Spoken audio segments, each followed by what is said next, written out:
হাওড়ার মংলাহাট।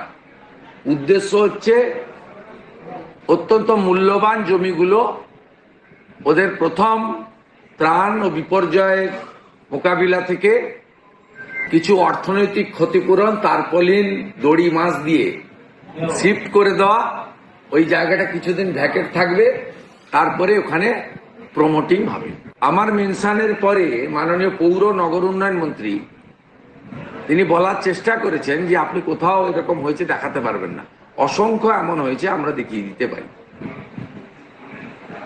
এক্ষেত্রে যা ঘটছে তাতে নানা রকমের বিষয় রয়েছে, কিন্তু তার মধ্যে একটা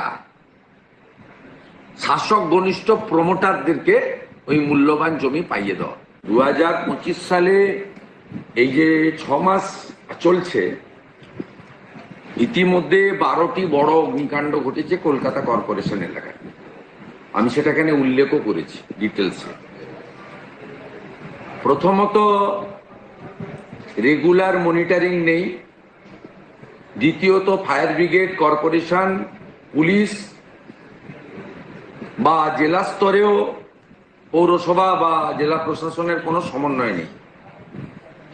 গজা পেড়া বিতরণের যেভাবে মনিটরিং হচ্ছে, এক্ষেত্রে কিন্তু সেই মনিটরিং নেই। এটা জনস্বার্থে বড় জিনিস। মমতা বন্দ্যোপাধ্যায়ের আমলে সরকারিভাবে 150 জন ফায়ার ব্রিগেডের অপদার্থতার জন্য দম বন্ধ হয়ে মারা গেছেন বা আগুনে পুড়ে মারা গেছেন।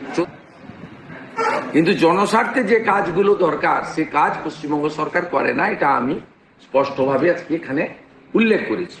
নালা পরিষ্কার, ক্যানেল পরিষ্কার, বিভিন্ন কালভার্ট স্লুইসের গেট থেকে পানা কচুরি পরিষ্কার করা, এ তো লং স্ট্যান্ডিং একটা টিম আছে।